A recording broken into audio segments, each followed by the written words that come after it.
Aptas Ayurveda. Reach Ayurveda to each. Ayurgrama 2.0, a unique national level Ayurveda contest on behalf of Charaka Jayanti 2024 with the theme Charaka for Change.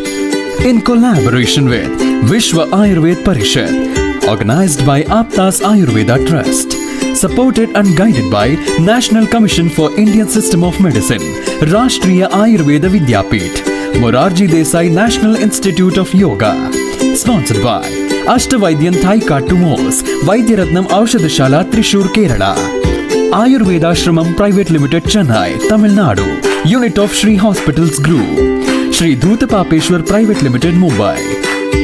Prize for the contest is sponsored by students of late Vaidyaji Srinivasa Acharya.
सुवर्ण समृद्ध च्यवनप्राश स्वामला, उत्तम दर्जे के आंवले औषधि वनस्पति, गाय का शुद्ध घी एवं शहद से निर्मित तथा स्वर्ण एवं रजत भस्म से समृद्ध च्यवनप्राश श्री धूतपापेश्वर का स्वामला, संपूर्ण स्वास्थ्य एवं उत्तम रोग प्रतिकार शक्ति के लिए सेहत का खजाना, 2 चम्मच रोजाना। Shri Ayurvedic presents Pandit D. Gopalacharlu's Madhifala Rasayanam. It is made with tons of natural sweet lime, lemon and ginger. It works effectively in indigestion, gas trouble, loss of appetite and jaundice. With Pandit D. Gopalacharlu's Madhifala Rasayanam, stay safe, stay healthy.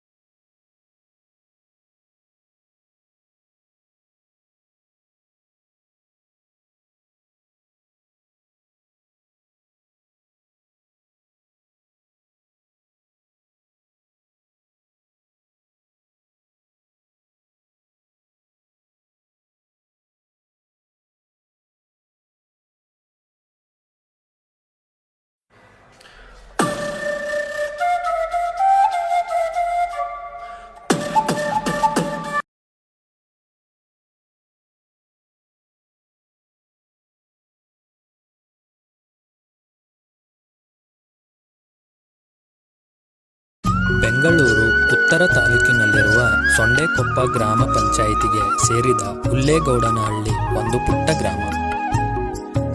ಸುಮಾರು 500 ಜನಸಂಖ್ಯೆಯನ್ನು ಹೊಂದಿರುವ ಈ ಗ್ರಾಮ ರಾಜಧಾನಿಯಿಂದ ಸುಮಾರು 41 kilometre ಹಾಗೂ Nagaruru Adichunchanagiri Ayurvedic medical ಕಾಲೇಜಿನಿಂದ 10 kilometre ದೂರದಲ್ಲಿದೆ.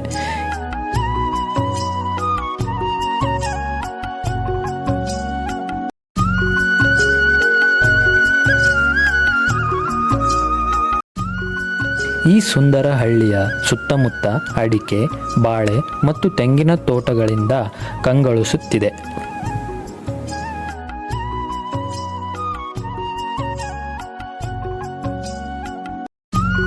ಈ ಸುಂದರ ಹಳ್ಳಿಯು ಅಡಿಕೆ, ಬಾಳೆ, ತೆಂಗು ಮತ್ತು ಇತರ ತೋಟಗಳಿಂದ ಕಂಗೊಳಿಸುತ್ತಿದ್ದು ಇಲ್ಲಿನ ಜನರ ಮುಖ್ಯ ಕಸಬು ವ್ಯವಸಾಯವಾಗಿದೆ. ಇಲ್ಲಿನ ಜನರು ಕೃಷಿ ಮತ್ತು ಇತರ ಚಟುವಟಿಕೆಗಳಿಗೂ ಮಹತ್ವವನ್ನು ನೀಡಿದ್ದಾರೆ.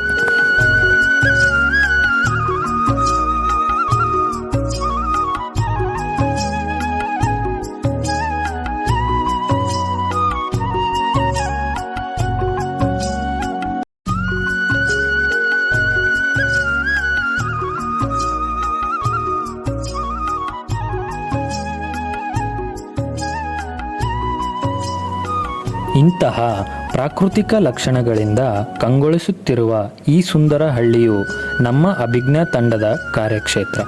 ಆಪ್ತಾಜ್ ಆಯುರ್ವೇದ ಆಯೋಜಿಸಿದ್ದ ಆಯುರ್ಗ್ರಾಮ 2.0 ಸ್ಪರ್ಧೆಗಾಗಿ ನಾವು ಆಯ್ಕೆ ಮಾಡಿಕೊಂಡಿರುವ ಹಳ್ಳಿ ಇದು.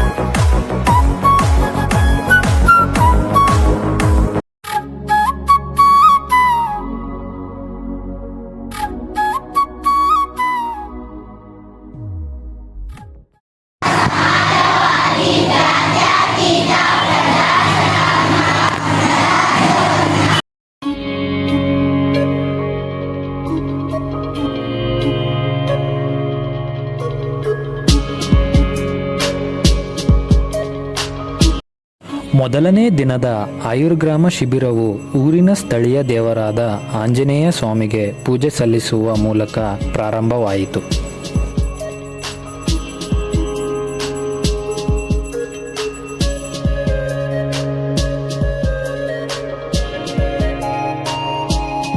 ನಂತರ ಧನ್ವಂತರಿ ದೇವರಿಗೆ ದೀಪ ಬೆಳಗಿಸುವ ಮೂಲಕ ನಮ್ಮ ಕಾರ್ಯಕ್ರಮವನ್ನು ಪ್ರಾರಂಭಿಸಲಾಯಿತು.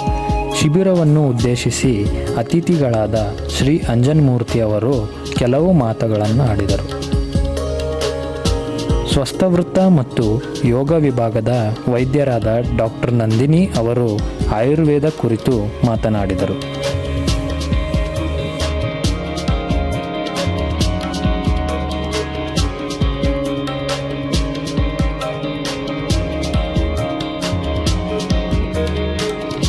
ಸಂಹಿತ ಅಧ್ಯಯನ ವಿಭಾಗದ ವೈದ್ಯರಾದ ಡಾಕ್ಟರ್ ದರ್ಶಿನಿ ಅವರಿಂದ ಊರಿನ ಜನತೆಗೆ ಆಚಾರ್ಯ ಚರಕ ಮತ್ತು ಸಂಹಿತಗಳ ಬಗ್ಗೆ ತಿಳಿಸಿಕೊಟ್ಟರು. ಒಂದು ಸ್ವಲ್ಪ ಜಾಸ್ತಿ ಕಫ ಶೇಖರಣೆ ಆಗೋಕ್ಕೆ ಶುರುವಾಗುತ್ತೆ. ಸೊ ಅದಕ್ಕೆ ಕಡಿಮೆ ಮಾಡೋಕ್ಕೋಸ್ಕರ ನಾವು ಯುಗಾದಿಲಿ ಏನೇನು ಸ್ಪೆಷಲ್ ಫುಡ್ ಏನೇನು ಮಾಡ್ತೀರಾ ನೀವು? ವಿಶೇಷವಾಗಿರೋ ಊಟ ಏನೇನಿರುತ್ತೆ ಯುಗಾದಿಲಿ? ಅಭಿಜ್ಞಾ ತಂಡದ ಸದಸ್ಯರಿಂದ ಆಯುರ್ವೇದ ಅವತರಣವನ್ನು ನೃತ್ಯದ ಮೂಲಕ ತಿಳಿಸಲಾಯಿತು.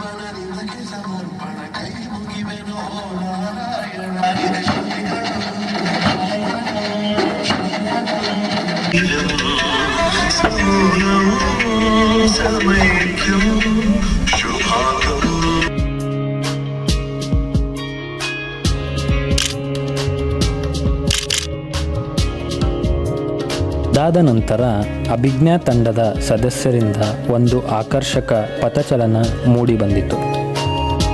ಗುರುವಾರ ಆರೋಗ್ಯಕರ ಆಹಾರ ಪದ್ಧತಿ ಹಾಗೂ ಗಿಡಮೂಲಿಕೆಗಳ ಬಗ್ಗೆ ಮಾಹಿತಿ ನೀಡುತ್ತಾರೆ. ಶುಕ್ರವಾರ ಮಾನಸಿಕ ಆರೋಗ್ಯ ಬಗ್ಗೆ ತಜ್ಞರು ತಿಳಿಸುತ್ತಾರೆ. ಜೊತೆಗೆ ಉಚಿತ ಆರೋಗ್ಯ ತಪಾಸಣೆ ಹಾಗೂ ಔಷಧ ವಿತರಣೆ. ಅಭಿಜ್ಞಾ ತಂಡದ ಸದಸ್ಯರು ಈ ಗ್ರಾಮದಲ್ಲಿ ಸ್ವಚ್ಛತಾ ಕಾರ್ಯಕ್ರಮವನ್ನು ಕೈಗೊಂಡು ಸ್ವಚ್ಛ ಸಮುದಾಯ ನಿರ್ಮಾಣದ ಮಹತ್ವದ ಬಗ್ಗೆ ಜನಸಾಮಾನ್ಯರಿಗೆ ಅರಿವು ಮೂಡಿಸಲಾಯಿತು.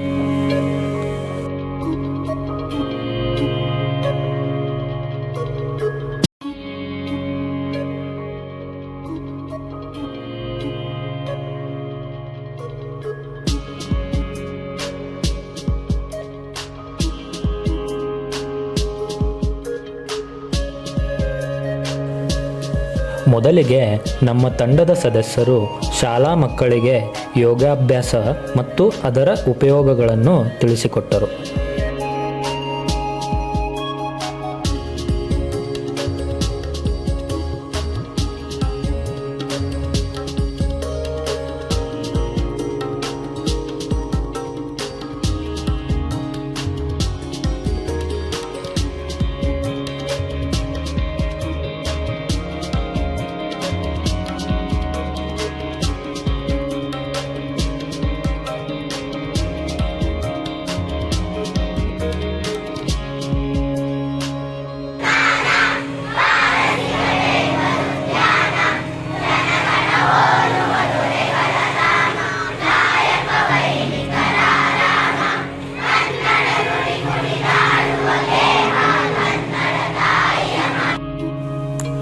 ನಂತರ ಹುಲ್ಲೇಗೌಡನಹಳ್ಳಿಯ ಹಿರಿಯ ಪ್ರಾಥಮಿಕ ಶಾಲೆಯಲ್ಲಿ ಧನ್ವಂತರಿ ದೇವರಿಗೆ ಪೂಜೆ ಸಲ್ಲಿಸುತ್ತಾ ಕಾರ್ಯಕ್ರಮವನ್ನು ಪ್ರಾರಂಭಿಸಲಾಯಿತು.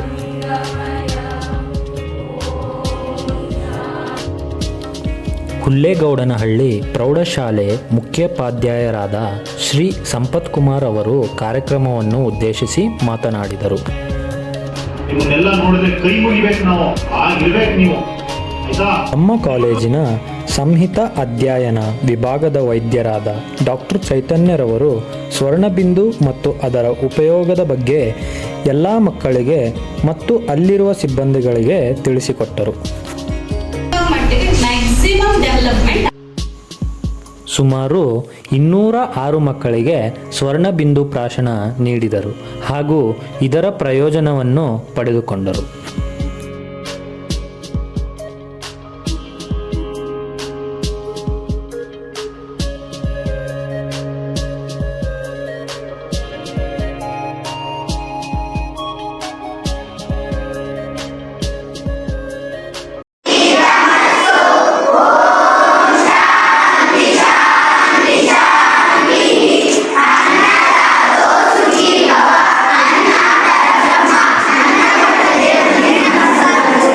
ಅದಾದ ನಂತರ ಡಾಕ್ಟರ್ ಚೈತನ್ಯರವರಿಂದ ಶಾಲೆಯ ಹೆಣ್ಣು ಮಕ್ಕಳಿಗೆ ಸ್ತ್ರೀ ಆರೋಗ್ಯ ಹಾಗೂ ಮುಟ್ಟಿನ ಸಮಸ್ಯೆ ಕುರಿತು ತಿಳಿಸಲಾಯಿತು.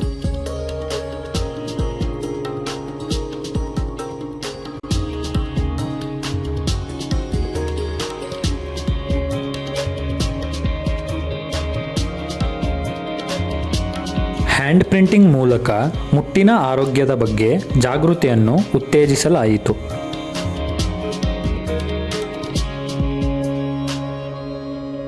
ನಮ್ಮ ತಂಡದ ಸದಸ್ಯರಿಂದ ದಿನಚರ್ಯ, ಋತುಚರ್ಯ ಹಾಗೂ ವೇಗಧಾರಣ ಪೋಸ್ಟರ್ಗಳನ್ನು ಶಾಲೆಯಲ್ಲಿರುವ ಎಲ್ಲ ಕೊಠಡಿಗಳಿಗೆ ಅಂಟಿಸಲಾಯಿತು.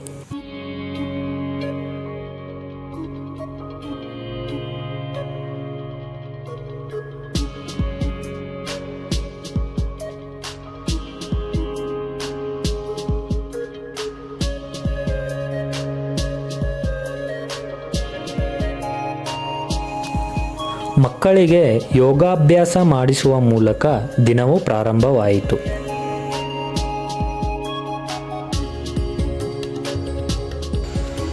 Three, 4, 5. ಇವಾಗ ಅರ್ಧ ಉಷ್ಟ್ರಾಸನ ಮಾಡೋಣ. ಅದೇ ಸ್ಥಿತಿಯಲ್ಲಿ ಇರಿ.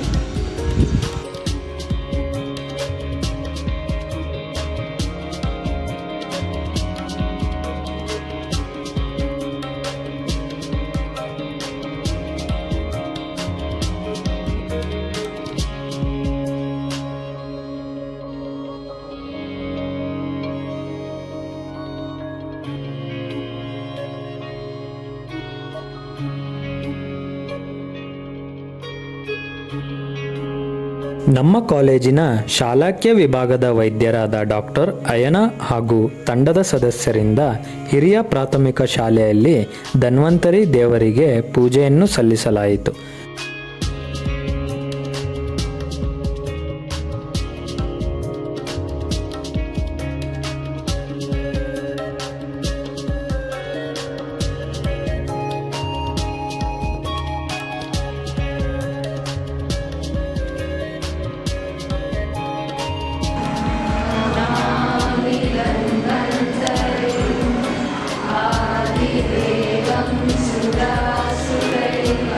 ತದನಂತರ ಶಾಲಾ ಮಕ್ಕಳಿಗೆ ಕಣ್ಣಿನ ತಪಾಸಣೆ ನಡೆಸಲಾಯಿತು ಹಾಗೂ ಕಣ್ಣಿನ ಸಮಸ್ಯೆ ಹೊಂದಿರುವ ಮಕ್ಕಳಿಗೆ ವಿಶೇಷ ವ್ಯಾಯಾಮಗಳನ್ನು ತಿಳಿಸಿಕೊಟ್ಟರು.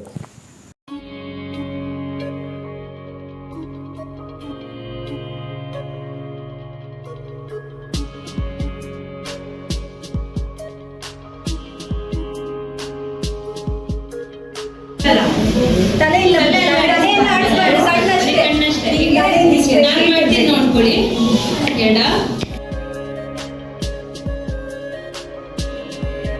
ಅಭಿಜ್ಞಾ ತಂಡದ ಸದಸ್ಯರಿಂದ ಪ್ರೌಢಶಾಲೆಯ ಮಕ್ಕಳಿಗೆ ಆಯುರ್ವೇದ ಇತಿಹಾಸವನ್ನು ತಿಳಿಸಿಕೊಡಲಾಯಿತು.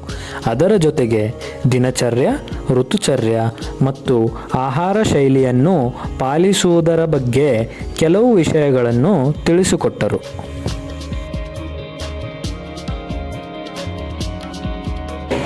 ನಮ್ಮ ಜೀವನ ಹೇಗೆ ನಡೆಸಬೇಕು ಅಂತ ಹೇಳ್ಕೊಡೋದು ಆಯುರ್ವೇದ. ಆಯ್ತಾ? ಒಂದು ಸ್ಮಾಲ್ ಸ್ಟೋರಿ ಹೇಳ್ತೀನಿ. ಎಲ್ಲರಿಗೂ ಸಮುದ್ರ ಮಂಥನ ಗೊತ್ತಲ್ವಾ? ಯಾರಾದ್ರೂ ನಮ್ಗೆ ಹೇಳ್ತೀರಾ? ಜಸ್ಟ್ ಸಮುದ್ರ ಮಂಥನ. ಮತ್ತು ಈ ವಿಷಯಗಳ ಕುರಿತು ಸ್ಮರಣ ಸ್ಪರ್ಧೆಯನ್ನು ಆಯೋಜಿಸಲಾಯಿತು.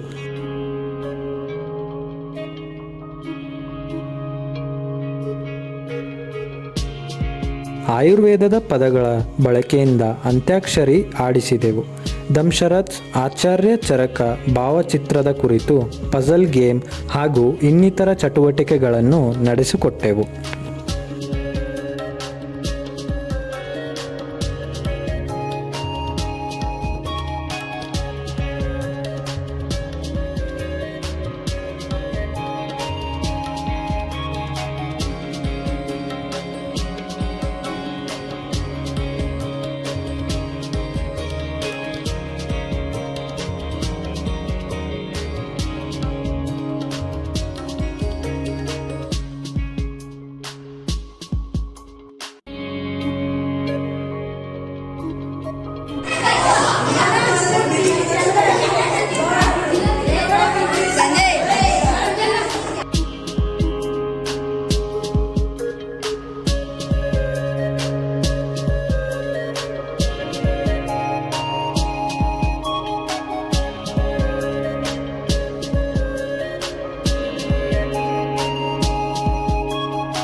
ಎಂದಿನಂತೆ ಶಾಲಾ ಮಕ್ಕಳಿಗೆ ಯೋಗಾಭ್ಯಾಸವನ್ನು ಮಾಡಿಸಲಾಯಿತು. ಇದರ ಜೊತೆಗೆ ನಮ್ಮ ತಂಡದ ಸದಸ್ಯರಾದ ಭುವನ್ ಅವರಿಂದ ಕರಾಟೆಯನ್ನು ಮಕ್ಕಳಿಗೆ ಹೇಳಿಕೊಡಲಾಯಿತು. 3, 4, 5, 7. ಶಿಬಿರವನ್ನು ಪ್ರಾರಂಭಿಸುವ ಮೊದಲು ಧನ್ವಂತರಿ ದೇವರಿಗೆ ಸ್ಥಳೀಯ ದೇವಸ್ಥಾನದಲ್ಲಿ ಪೂಜೆ ಸಲ್ಲಿಸಲಾಯಿತು.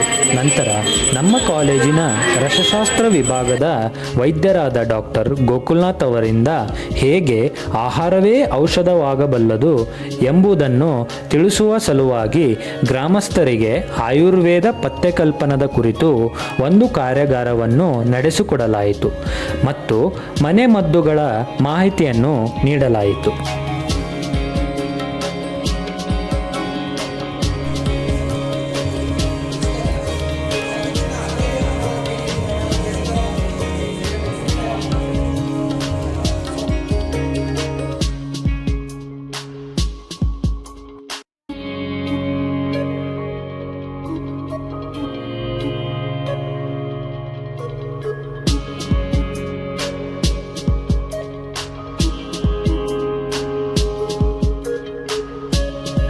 ನಂತರ ಮನೆಮದ್ದು ಕೈಪಿಡಿಯನ್ನು ಊರಿನ ಗ್ರಾಮಸ್ಥರಿಗೆ ವಿತರಣೆ ಮಾಡಲಾಯಿತು.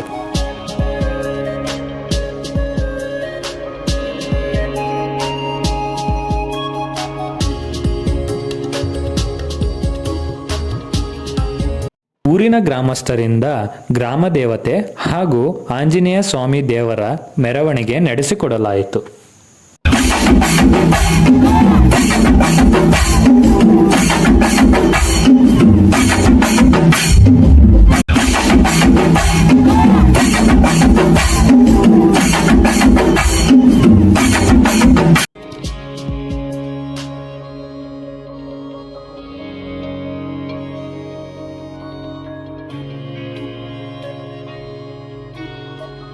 ಶಾಲಾ ಮಕ್ಕಳಿಗೆ ಯೋಗಾಭ್ಯಾಸ ಮಾಡಿಸಲಾಯಿತು ಹಾಗೂ ನಮ್ಮ ತಂಡದ ಸದಸ್ಯರಿಂದ ಕರಾಟೆ ಹಾಗೂ ಅದರ ಮಹತ್ವವನ್ನು ಮಕ್ಕಳಿಗೆ ಹೇಳಿಕೊಡಲಾಯಿತು.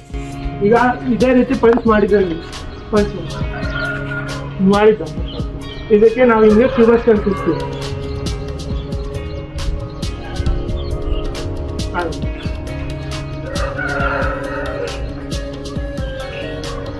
ಇಲ್ಲಿಂದ ಇಲ್ಲಿಂದ ಇಲ್ಲಿರುತ್ತಲ್ಲ ಹಿಂಗೆ ಜಸ್ಟ್ ಪುಷ್.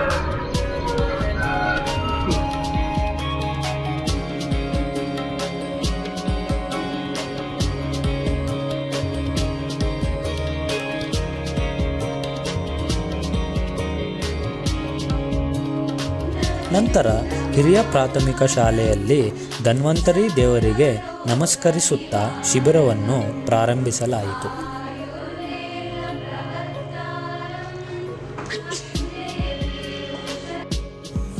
ನಮ್ಮ ಕಾಲೇಜಿನ ದ್ರವ್ಯಗುಣ ವಿಭಾಗದ ವೈದ್ಯರಾದ ಡಾಕ್ಟರ್ ಕೀರ್ತಿ ಉಣ್ಕಲ್ ಅವರಿಂದ ಆಹಾರ ದ್ರವ್ಯ ಮತ್ತು ಗಿಡಮೂಲಿಕೆಗಳ ಬಗ್ಗೆ ಶಾಲಾ ಮಕ್ಕಳಿಗೆ ತಿಳಿಸಿಕೊಡಲಾಯಿತು.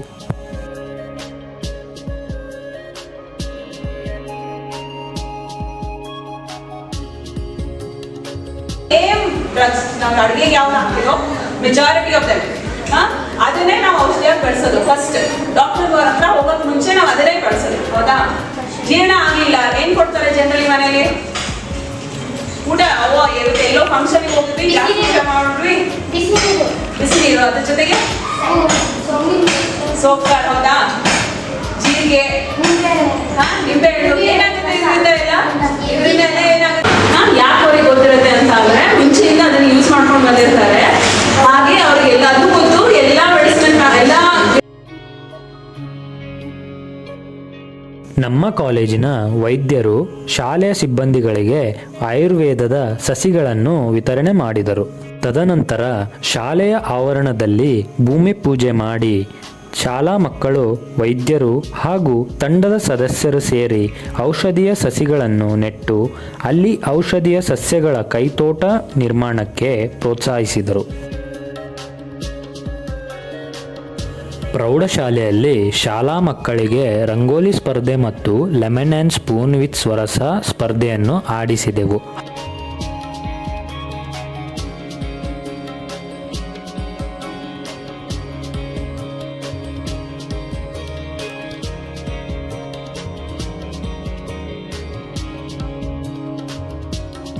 ವಿಜೇತರಿಗೆ ಬಹುಮಾನ ವಿತರಿಸಲಾಯಿತು.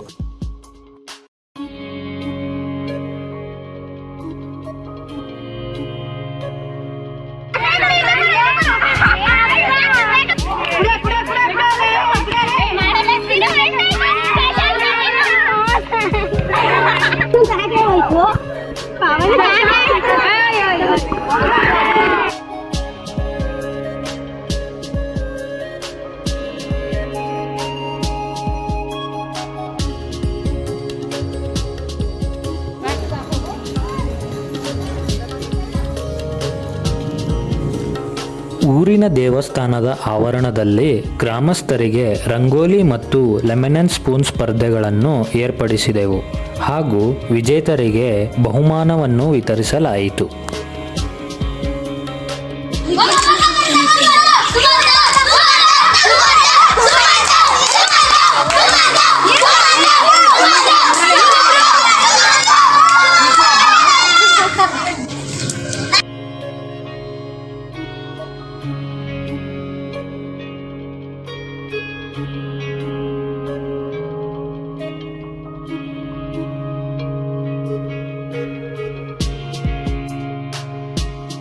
ಶಾಲಾ ಮಕ್ಕಳಿಗೆ ಪಂಚಮಹಾಭೂತವನ್ನು ಕುರಿತು ಬಣ್ಣದ ಹಚ್ಚೆ ಕೂಡ ಹಾಕಲಾಗಿತ್ತು.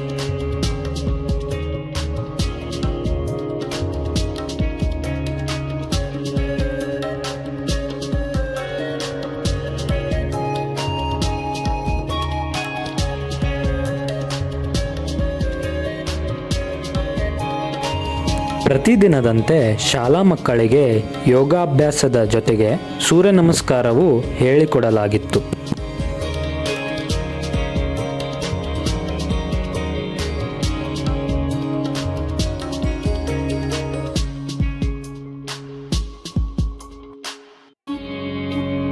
ನಂತರ doctor Basavaraj, doctor Archana, doctor Nandini ಹಾಗೂ ಮಿಸ್ ಯಾಮಿನಿ ಅವರಿಂದ ಉಚಿತ ಆರೋಗ್ಯ ತಪಾಸಣೆ ಹಾಗೂ ಉಚಿತ ಔಷಧ ವಿತರಣೆ ಮಾಡಲಾಯಿತು. ಸರಿಸುಮಾರು 94 ಜನರು ಈ ಶಿಬಿರದಿಂದ ಉಪಯೋಗ ಪಡೆದುಕೊಂಡರು.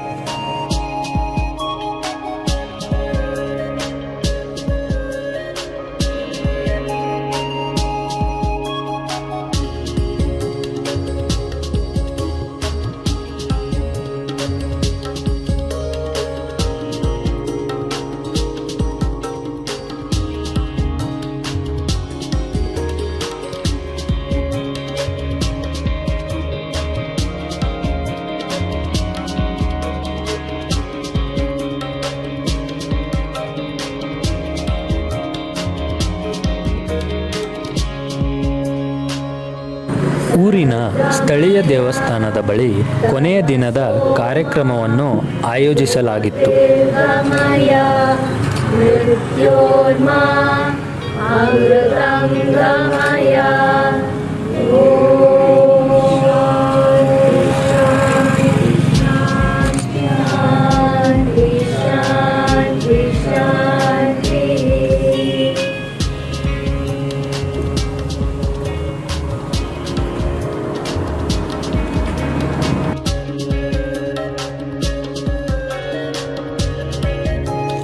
ಆದಿಚುಂಚನಗಿರಿ ಆಯುರ್ವೇದಿಕ್ ಮೆಡಿಕಲ್ ಕಾಲೇಜಿನ ಪ್ರಾಂಶುಪಾಲರಾದ ಡಾಕ್ಟರ್ ಬೈರೇಶ್, ಪಂಚಾಯಿತಿ ಸದಸ್ಯರಾದ ಶ್ರೀ ಅಂಜನ್ಮೂರ್ತಿ, ಡಾಕ್ಟರ್ ನಂದಿನಿ ಹಾಗೂ ಪ್ರೌಢಶಾಲೆಯ ಮುಖ್ಯೋಪಾಧ್ಯಾಯರಾದ ಶ್ರೀ ಸಂಪತ್ ಕುಮಾರ್ ಇವರ ನೇತೃತ್ವದಲ್ಲಿ ಹಲವು ಕಾರ್ಯಕ್ರಮಗಳನ್ನು ನಡೆಸಲಾಯಿತು.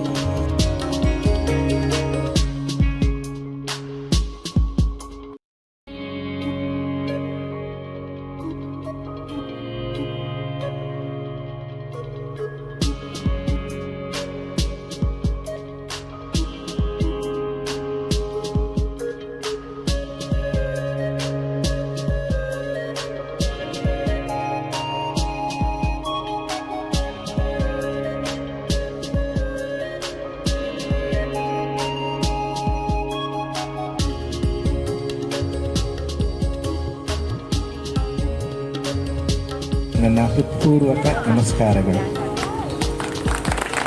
ನಮಗನ್ಸುತ್ತೆ ಈಗಿನ ಕಾಲದಲ್ಲಿ ಎಲ್ಲ ನಮಗೆ ಆನ್ಲೈನ್ ಸಿಗುತ್ತೆ. ನೀವು ಎಲ್ಲಿಗೂ ಯಾವುದಕ್ಕೂ ಮನೆಯಿಂದ ಇರಬೇಕಾದ್ರೆ ಇಂಥ ಒಂದು ಕಾರ್ಯಕ್ರಮ ಬೇಕಾ ಅಂತ ಇಲ್ಲಿರೋ ಕಾರ್ಯಕ್ರಮವನ್ನು ವೀಕ್ಷಿಸಲು ಹಲವು ಗ್ರಾಮಸ್ಥರು ಆಗಮಿಸಿದ್ದರು. ಪುಟಾಣಿ ಮಕ್ಕಳು ಒಂದು 15 ಜನ ಏನಿದ್ದಾರೆ,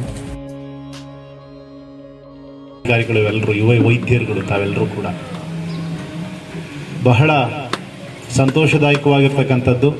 ಈ ಗ್ರಾಮದ ಎಲ್ಲ ಗ್ರಾಮಸ್ಥ ಬಂಧುಗಳು ಮತ್ತು ಪೋಷಕ ಬಂಧುಗಳು ಇಲ್ಲಿ ಆಗಮಿಸಿದಿರಿ. ತಮ್ಮೆಲ್ಲರಿಗೂ ನನ್ನ ನಮಸ್ಕಾರಗಳನ್ನ ತಿಳಿಸ್ತಾ, ಈ ಒಂದು ವೈದ್ಯಕೀಯ ಶಿಬಿರವನ್ನು ಆಯೋಜನೆ ಮಾಡುವ ಮುನ್ನ ಇವತ್ತೊಂದು ದಿವಸ ಇಲ್ಲಿದ್ದೀವಿ. ಈ ಕಾರ್ಯಕ್ರಮಗಳು ಹಿಂಗೆ ಸಾಗ್ತಾ ಇರ್ತವೆ. ಅದರ ಹಿಂದೆ ಬ್ಯಾಕ್ ಎಂಡಲ್ಲಿ ಎಷ್ಟು ಕೆಲಸಗಳಾಗಿರ್ತವೆ ಅಂತಕ್ಕಂಥದ್ದನ್ನ ಯೋಚಿಸಿದಾಗ, ಅಂದಾಜು ಮಾಡಿದಾಗ ಬಹಳ ಸಂತೋಷ ಮತ್ತು ಆಶ್ಚರ್ಯ ಎರಡು. ವಿವಿಧ ರೋಗಗಳ ಉತ್ಪತ್ತಿಯ ಬಗ್ಗೆ ಮಾಹಿತಿಯನ್ನು ನಮ್ಮ ತಂಡದ ಸದಸ್ಯೆ ಲೋಕೇಶ್ವರಿ ಅವರು ಗ್ರಾಮಸ್ಥರಿಗೆ ಅರಿವು ಮೂಡಿಸಿದರು.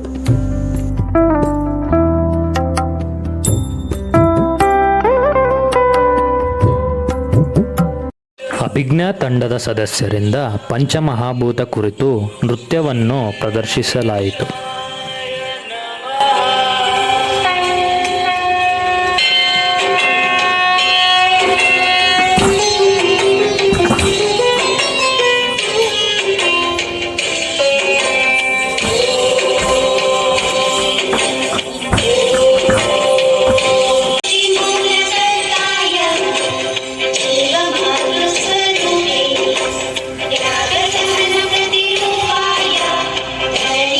ता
ನಮ್ಮ ಅಭಿಜ್ಞಾ ತಂಡಕ್ಕೆ ಬೇಕಾಗಿರುವ ಸೌಲಭ್ಯಗಳನ್ನು ಒದಗಿಸಲು ಹಲವಾರು ಪ್ರಾಯೋಜಕರು ಮುಂದಾದರು. ಹಾಗಾಗಿ ಈ ಕಾರ್ಯಕ್ರಮದಲ್ಲಿ ನಮ್ಮ ತಂಡದಿಂದ ಒಂದು ಕಿರುಕಾಣಿಕೆಯನ್ನು ನೀಡಿ ನಮ್ಮ ಕೃತಜ್ಞತೆಯನ್ನು ತೋರಿದೆವು.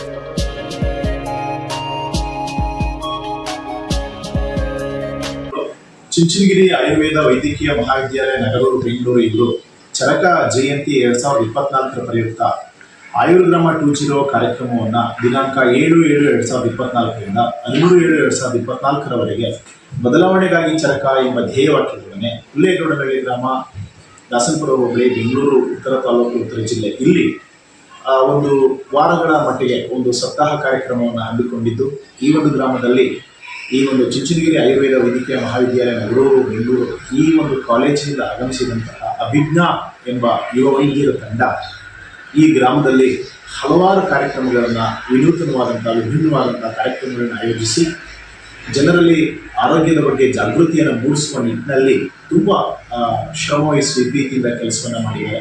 ಪ್ರತಿದಿನ ಯೋಗ ಶಿಬಿರವನ್ನು ಮಾಡಿದ್ದಾರೆ, ವೈದ್ಯಕೀಯ ತಪಾಸಣೆಯನ್ನು ಮಾಡಿದ್ದಾರೆ. ಮತ್ತು ನಮ್ಮ ಶಾಲೆ ಮತ್ತು ಹಿರಿಯ ಪ್ರಾಥಮಿಕ ಶಾಲೆ ಎರಡೂ ಶಾಲೆಯ ಮಕ್ಕಳಿಗೆ ಸರಿಸುಮಾರು 125 ಮಕ್ಕಳಿಗೆ ಸ್ವರ್ಣಬಿಂದು ಭಾಷಣ ಕಾರ್ಯಕ್ರಮವನ್ನು ಹಮ್ಮಿಕೊಂಡು ಆ ಕಾರ್ಯಕ್ರಮವನ್ನು ಯಶಸ್ವಿಗೊಳಿಸಿದ್ದಾರೆ. ಹೀಗಾಗಿ ಹಲವಾರು ಕಾರ್ಯಕ್ರಮಗಳ ಮುಖೇನ ಇದು ಸಮಾಜಕ್ಕೆ ಮತ್ತು ನಮ್ಮ ಶಾಲೆಗೆ ತುಂಬ ಉಪಯುಕ್ತವಾಗಿತ್ತು. ಈ ಗ್ರಾಮದ ಜನರು ಇದರ ಲಾಭವನ್ನು ಪಡ್ಕೊಂಡ್ರು ಅಂತಕ್ಕಂಥದ್ದು ನಾವು ತುಂಬ ಸಂತೋಷದಿಂದ ವ್ಯಕ್ತಪಡಿಸ್ತೇವೆ. ನಮಸ್ಕಾರ. ನನ್ನ ಹೆಸರು ತನುಶ್ರೀ. ನಾನು 9ನೇ ತರಗತಿಯಲ್ಲಿ ಓದುತ್ತಿದ್ದೇನೆ. ನಮ್ಮ ಸರ್ಕಾರಿ ಪ್ರೌಢಶಾಲೆ ಹುಲ್ಲೇಗೌಡನಹಳ್ಳಿಯಲ್ಲಿ ಅಭಿಜ್ಞಾ ಟೀಮ್ ನಾಯರ್ ಗ್ರಾಮದವರು ಬಂದಿದ್ದರು. ಅವರು ನಮಗೆ ಸ್ವರ್ಣಬಿಂದು ಪ್ರಾಶನ ಉಚಿತವಾಗಿ ಕೊಟ್ಟರು ಮತ್ತು ಐಸ್ ಟೆಸ್ಟ್ ಮಾಡಿದ್ರು. ಆಮೇಲೆ ಸ್ವರ್ಣಬಿಂದು ಪ್ರಾಶನದ ಉಪಯೋಗಗಳು ಹೇಳ್ಕೊಂಡು ಕೊಟ್ಟರು. ಒಂದಿನ ಇದು ಅಭಿಜ್ಞಾ ಟೀಮ್ ಅವರೆಲ್ಲ ನಮ್ಮ ಶಾಲೆಗೆ ಬಂದು ಆಯುರ್ವೇದ ಬಗ್ಗೆ ಹೇಳ್ಕೊಂಡು ಕೊಟ್ಟರು. ದಿನಾಚಾರ್ಯ ಹಾಗೂ ಋತುಚಾರ್ಯ ಆಮೇಲೆ ವೇಗ ಹೇಳ್ಕೊಂಡು ಕೊಟ್ಟರು. ಆಯುರ್ ಎಂದರೆ ಜೀವನ, ವೇದ ಎಂದರೆ ಜ್ಞಾನ ಮತ್ತು ಇನ್ನು ಮುಂತಾದ ಬೇಸಿಕ್ನ ನಮಗೆ ಹೇಳ್ಕೊಂಡು ಕೊಡ್ತಾರೆ. ಅಭಿಜ್ಞಾ ಟೀಮ್ಗೆ ಒಳ್ಳೆಯದು. All the best.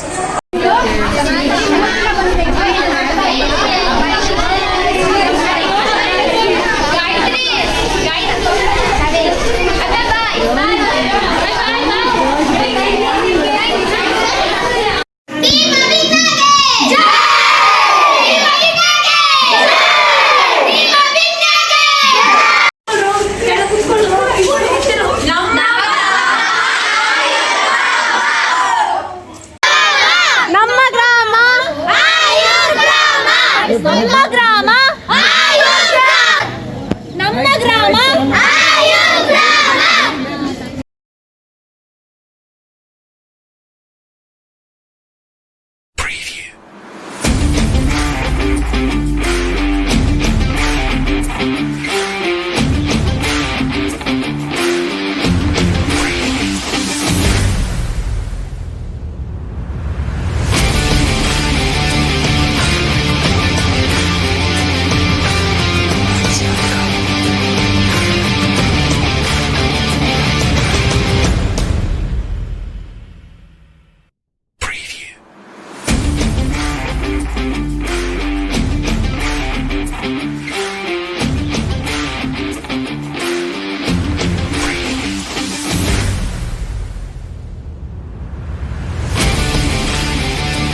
Ayurgrama 2.0. Ayurgrama Ayur Bharata.